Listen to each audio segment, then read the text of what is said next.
belong. I thought you knew that I won't belong.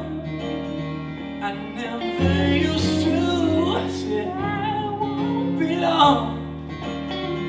Just a moment or two, no, I won't belong. Hey guys, this is Kate with Songwriters Vantage. I am sitting here with the beautiful, fabulous Angelique Sheppard and her wonderful husband, David Garner, who were cool enough to host this beautiful event tonight. We are at Michael Blue's studio, Revolver Recording Studio, and at the first indie showcase he's done with you guys. The name of your company is Green Roots, and it's absolutely inspiring and totally awesome, and you guys completely killed it tonight with the level of talent that was here that we've been talking about all night. Tell them how truly awesome you guys are and what you do and how you give to the community and whatnot. You can start. Well, first, thanks a lot for that. Of course, yeah. And it's great coming into contact with you all as well. What you guys are doing is great.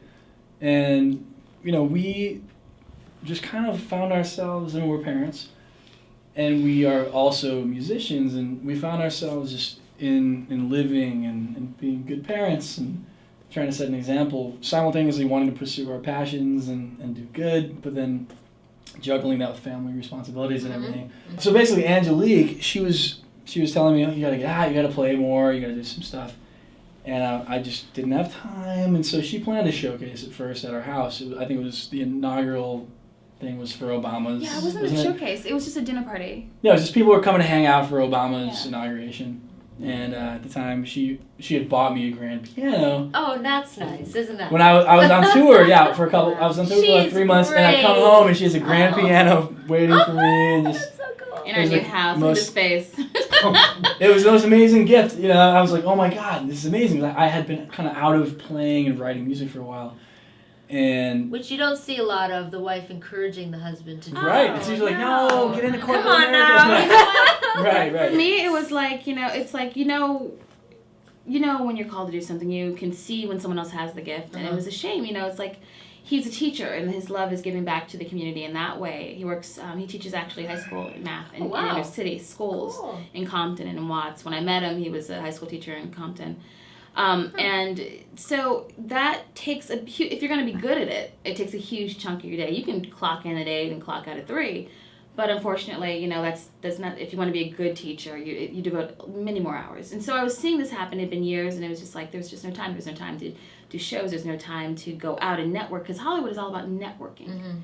Mm-hmm. Most of the connections happen because you've met someone, and it's at something else, not even your own thing sometimes. It's just, and how was that going to happen? We have 2 kids at home, and our priority was to be good parents. And so I got this idea. We moved into this new house, and he was on tour, and he was actually his band was playing at the DNC, and I was sitting there. He was gone for a week, and I was like, what can I do? What can I do? We have this new space. It's beautiful. My brother had just graduated from culinary school, and he wanted to open a catering company at the same time this was happening. So I said, okay, put the 2 words together. What do we do?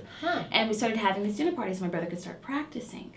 And playing for the parties? Well, all our friends are musicians. So after you feed people and get them drunk, what do you do till 3 o'clock in the morning? You jam. Everybody would bring their guitars, their saxes, their violins, their upright bass, congas, the cajones, and there would be a jam session every single time. And it was just wonderful and organic. And it came from such a wonderful place. And I said, that's what I was saying on stage. We have found a niche. Mm-hmm. People are, and every time we had it, it got bigger, because people, can I bring? Mm-hmm. Of course, the more the merrier. And it got bigger and bigger and bigger to the point where the last house party we had, I swear to you, we had a showcase. Intentionally, we invited different artists, and for me, the way you get booked on our stuff, you have to move me. Talk about that. You have to move me. You don't. Great. I'm so excited. You're a singer-songwriter. That's fantastic. Yeah. But no, honestly, there's so many out there, and not everybody has the same gifts. And some people are good at this, some people are good at that. But for me, if you move me, if I feel something when you sing, I'm a fan. We've been really lucky. All of our friends are like doing this, and we happen to just meet them before they tipped over. So, my former roommate is Philip Lawrence, who's part of a writing group called the Smeezingtons with Bruno Mars. And I don't know if you've ever seen Bruno Mars live. I can imagine that. Bruno Mars, he's the guy that sings background for him. Philip, he sings background for Bruno. And David played keys with him for a while when their other piano player was on tour with Rihanna and Lady Gaga. He filled in and played keys with them. But before he was Bruno, he was Philip's buddy Bruno that, hey, have him do our showcases. Of course, right. And so now everybody's like, you know that guy that was at your showcase?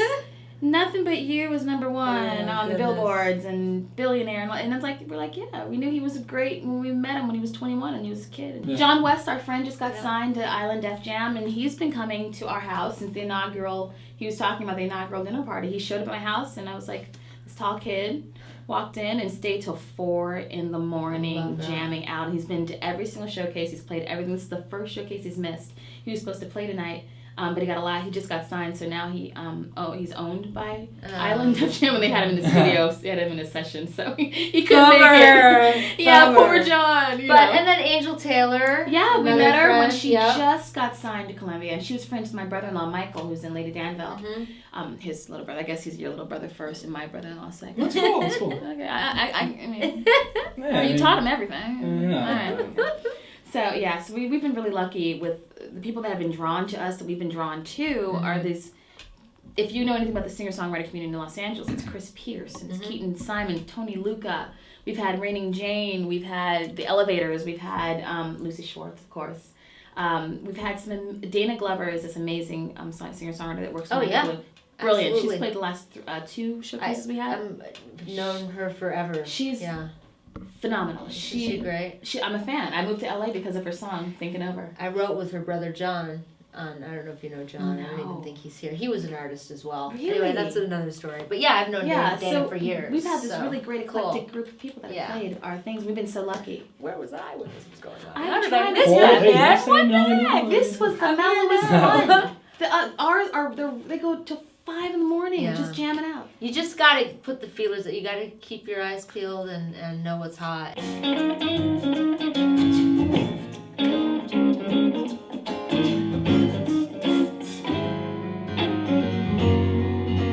I won't be long.